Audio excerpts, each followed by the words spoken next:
Cerita mempersembahkan Sabda Pandita Ratu.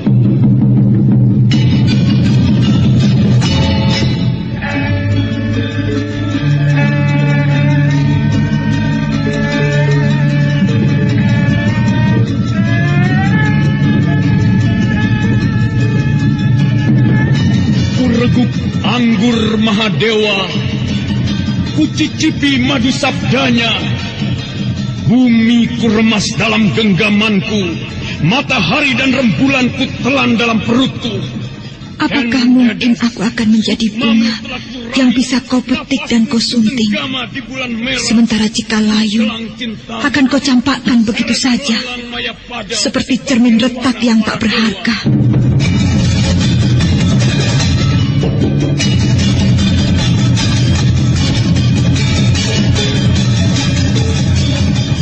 Sabda Pandita Ratu, sebuah kisah penuh dilema, tragedi cinta anak manusia, perebutan tahta, mabuk harta dan duniawi, serta silaunya kehormatan, di mana keangkara murkaan merajalela karena dendam yang membara. Kisah ini berlatar belakang berdirinya Singasari. Ken Arok, dialah pemuda yang merekuk pahit getirnya kehidupan. Namun sebenarnya, dialah yang harus melaksanakan sabda-sabdanya. Perjalanan sengsaranya adalah awal untuk meraih keberhasilan, untuk menuju kejayaannya di saat Singasari berdiri. Apakah cita-citamu itu, Ken Umang? Aku ingin mengubah nasibku. Aku bosan dengan kehidupanku selama ini yang terlunta-lunta, akrab dalam pelukan kemelaratan.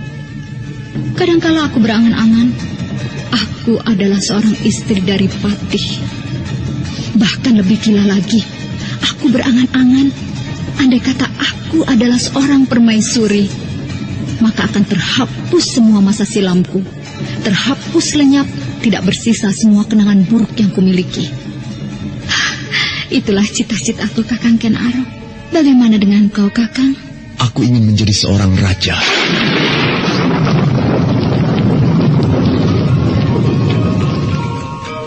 Sabda Pandita Ratu. Naskah ditulis oleh Pondra Swasti Langit, diolah oleh Agung Bahrodi, didukung oleh artis-artis terkemuka Ferry Fadli, Eli Ermawati, M. Abud, Ivone Rose, dan lain-lain.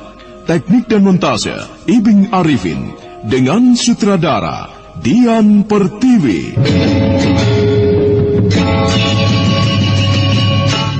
Sabda Pandita Ratu kali ini mengetengahkan episode ke-10 dengan judul Gerhana di Medan Laga.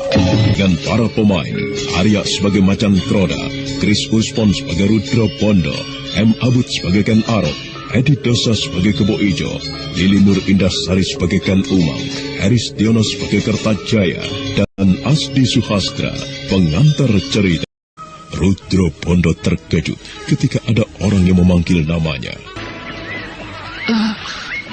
Bukankah Tuan adalah bekas Senopati Rudra Bondo? Kau siapa? Saya emban di istana. Oh iya, aku ingat.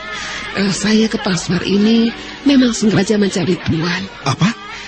Seseorang meminta saya menyampaikan sebuah pesan kepada Tuan. Iya, Ken Umang. Apa katanya? Ken Umang meminta bertemu dengan Tuan nanti di saat petang, di sudut alun-alun selatan. Tidak mungkin. Ken Umang tidak akan membuat pesan seperti itu. Kau bohong.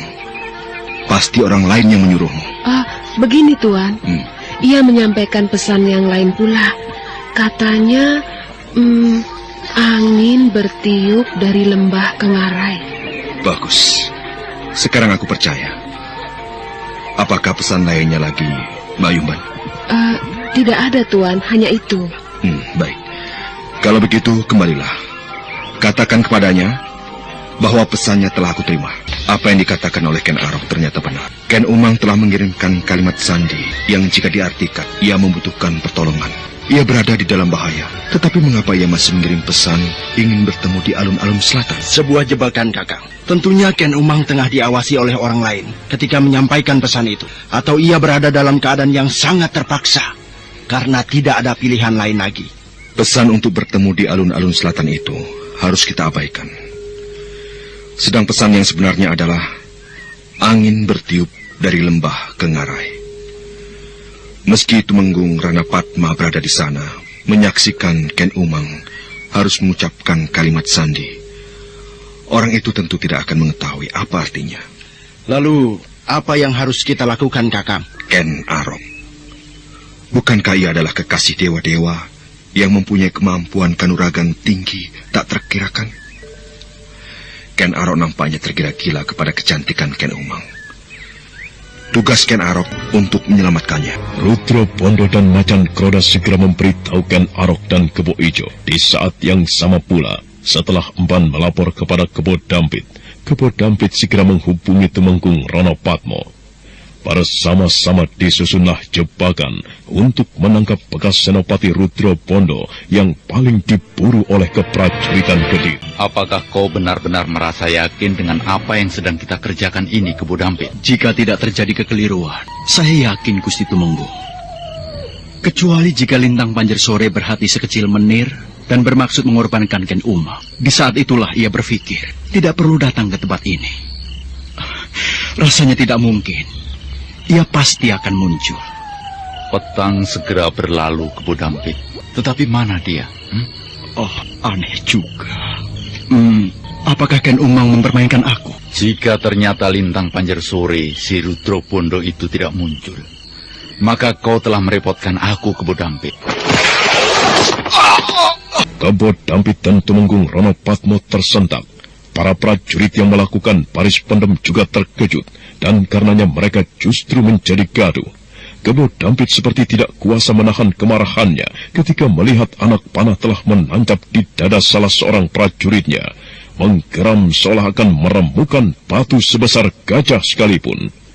Anak panah yang menancap itu segera direngkutnya. Dibacanya sesobek rontal yang terikat pada bedor anak panah itu. Apa yang sedang kau lakukan di sini, Senopati Kebo Dampit? Salam dari seorang sahabatmu, Lintang Panjersore. Rudra Pondo keparat! Keluar kau! Jangan bersembunyi! Ayo keluar kau! Keluar kataku! Jika kau seorang lelaki yang jantan, jangan bertindak pengecut! Keluar kataku!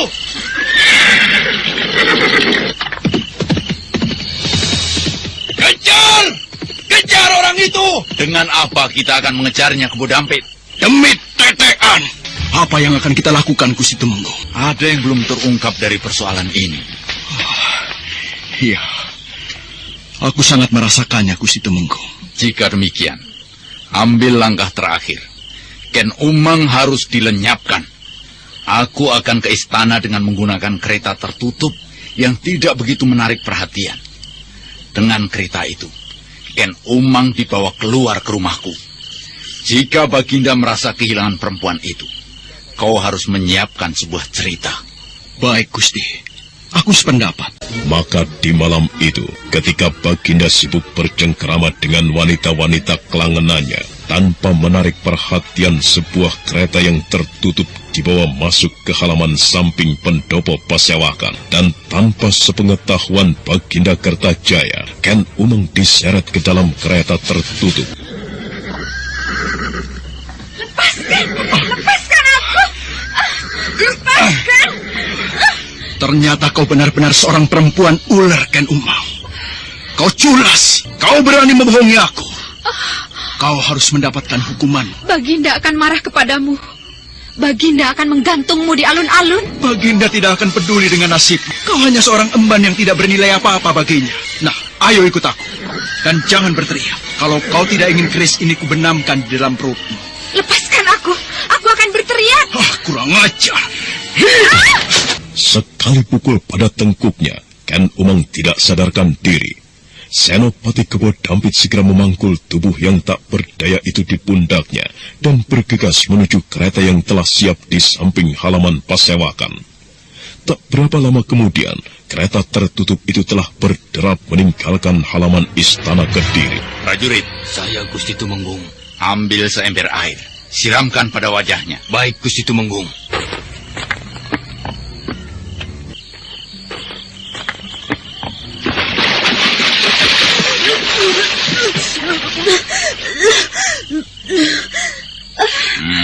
Bagus. Kau siuman, Ken Umang. Di mana aku ini? Kau di rumahku. Gusti Tumenggung. Iya. Kau telah berani membohongiku, Ken Umang. Kau berani berkhianat terhadap Kediri negerimu sendiri. Sekaranglah umurmu akan berakhir. Kau Emban Sekarsari. Hamba tuanku, hamba Emban Sekarsari. Mengapa kau memaksa diri untuk menghadapku? Ampun Baginda, hamba harus melaporkan sesuatu kepada Baginda. Apa? Emban Ken Umang, ya. Berkatalah yang jelas. Ken Umang kenapa? Ken Umang diculik tuanku Baginda. Apa? Coba ulangi sekali lagi. Ken Umang diculik Baginda. Hamba menyaksikan sendiri apa yang telah terjadi. Sekarang ceritakan dengan jelas. Siapa yang melakukannya? Hamba mohon ampun Baginda. Yang melakukan adalah Senopati kepercayaan Baginda sendiri, yaitu Senopati Kebodampit. Gila, berani benar dia melakukan itu. Atau kau sedang berbohong, ha? Jika kau berani berbohong di hadapanku, akan kuperintahkan agar kau dihukum picis, mengerti? Tidak Baginda, hamba tidak berbohong. Sebenarnya lah, Ken Umang sekarang ini tidak ada. Tuan Senopati Kebodampit telah menculiknya tuanku, dan dia membawanya pergi dengan menggunakan kereta tertutup milik Gusti Tumenggung Ranapatma. Prajurit! Hamba Baginda, mana pimpinanmu? Senopati Kebodampit itu? Mana? Ampun Baginda, Tuan Senopati Kebodampit sekarang ini tidak ada. Siapkan sekelompok prajurit untuk mengawalku. Aku akan ke rumah Tumenggung Ranapatma. Baik tuanku. Ayo katakan kepadaku. Apa arti kalimat sandi yang kau kirimkan kepada Rudro Pondo itu? Jangan kau mengelak. Aku telah tahu kau masih menyembunyikan sesuatu. Ayo katakan. Lepaskan rambutku, Tuan. Kulit kepalamu akan terkelupas jika kau tidak mau berbicara. Ayo berbicara. Apa sebenarnya arti kalimat sandi yang kau kirimkan kepada Rudro Pondo itu? Katakan cepat. Aku sudah mengatakan semuanya kepada Tuan.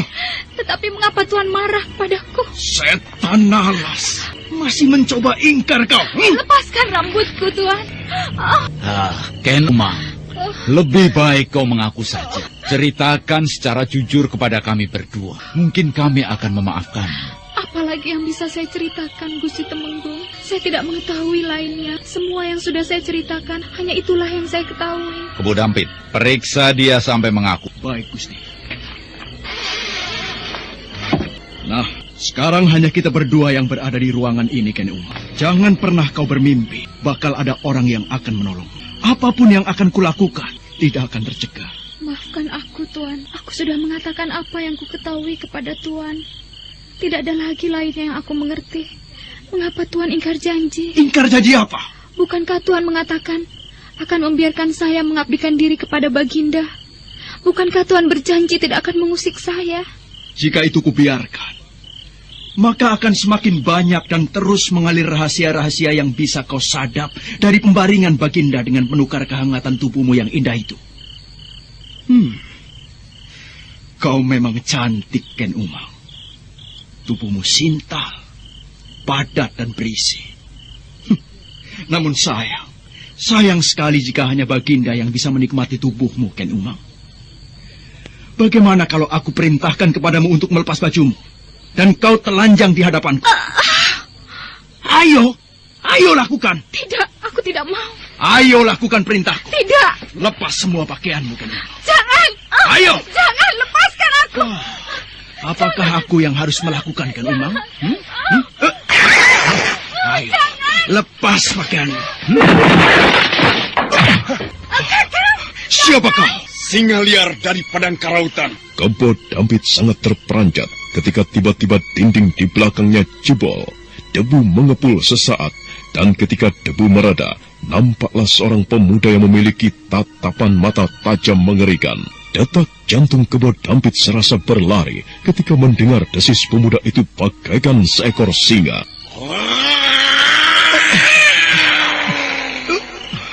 Kau akan menjamahnya.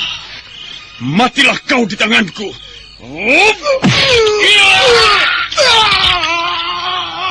Ampun Baginda, hamba mohon ampun.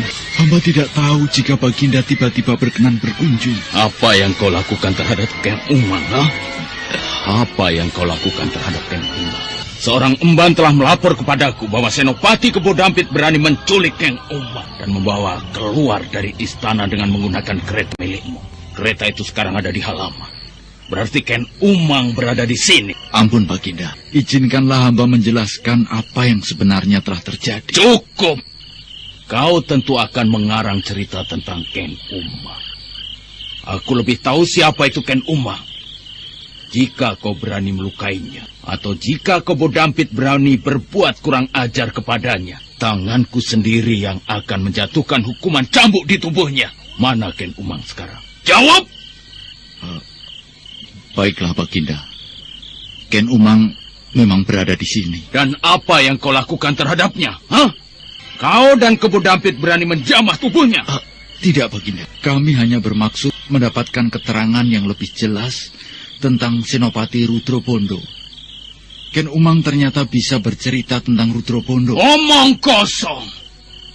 Ayo, mana Ken Umang sekarang? Dan kau serta Kebo Dampit, bersiaplah untuk menerima hukuman atas kelancangan yang kau perbuat. Tumenggung Rana Patmo yang tidak menduga akan kedatangan Baginda Kertajaya tidak mempunyai pilihan lain kecuali menuruti perintah itu. Dibawalah Kertajaya menuju ke sebuah ruangan di bagian belakang. Nyai Tumenggung Rana Patmo nampak gelisah melihat kemurkaan Kertajaya. Di mana? Di sini tuanku. Buka pintunya, Kebo Dampit! Buka pintunya! Kurang ajar! Ayo buka pintunya, Kebo Dampit! Pintu tidak dikunci tuanku. Tetapi izinkanlah hamba membukanya. Buka!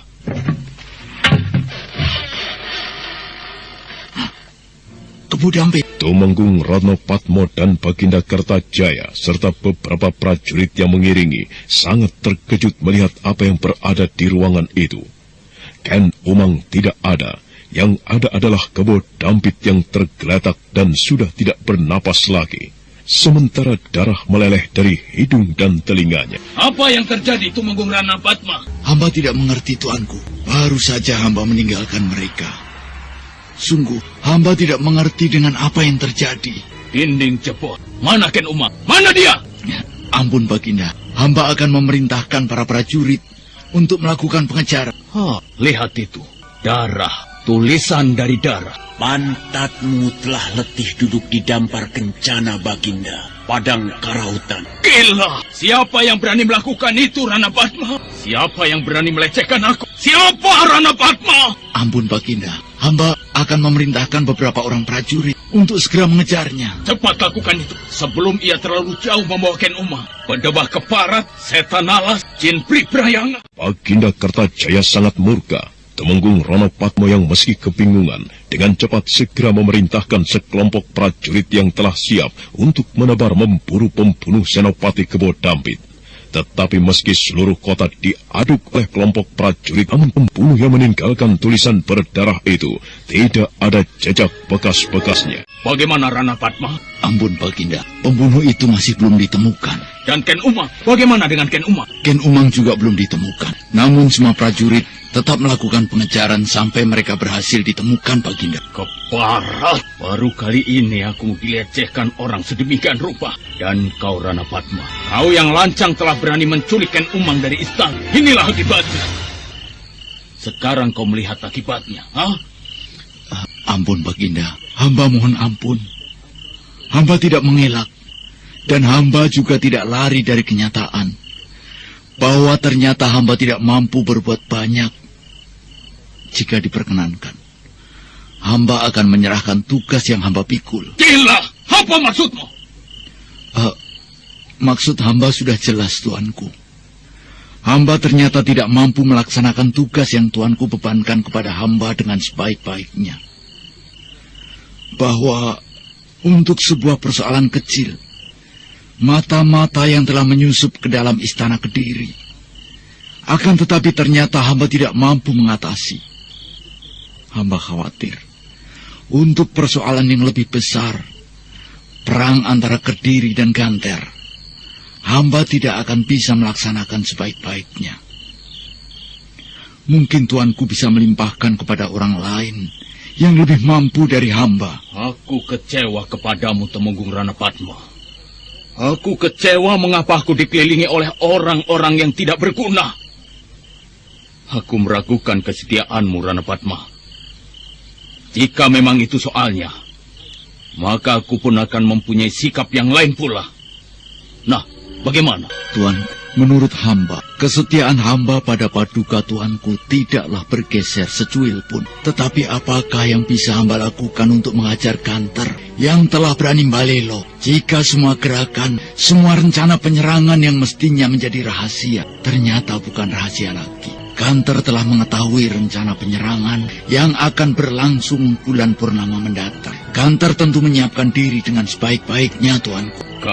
Kau bermaksud mengatakan bahwa aku sendiri yang telah bertindak ceroboh karena Ken Umang? Hah? Kau kira Ken Umang itu apa? Mata-mata? Jika tuanku mau berpikir bahwa Senopati Kebo Dampit mati dibunuh orang, dan ada orang yang bersusah payah menyelamatkan Ken Umang, tentu tuanku bisa membayangkan apa yang berada di balik peristiwa itu.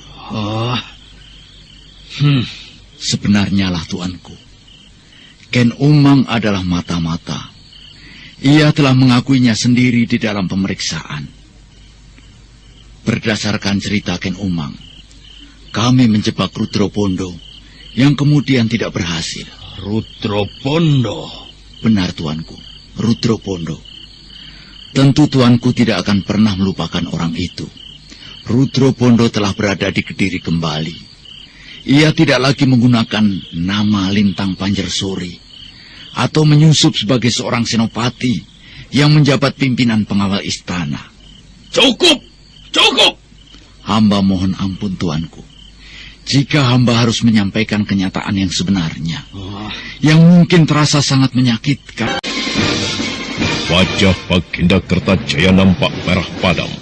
Beberapa lamanya Raja Kediri itu berusaha menenangkan diri. Dan ketika waktu larut beberapa saat, Baginda Kertajaya menghela napas panjang. Betapa sakitnya mengakui kenyataan. Namun nampaknya Baginda Kertajaya memang tidak bisa menghindarinya. Nah, bagaimanakah kisah selanjutnya? Saudara pendengar, untuk mengetahui jawabannya, ikutilah kelanjutan kisah ini dalam seri berikutnya. Sampai jumpa.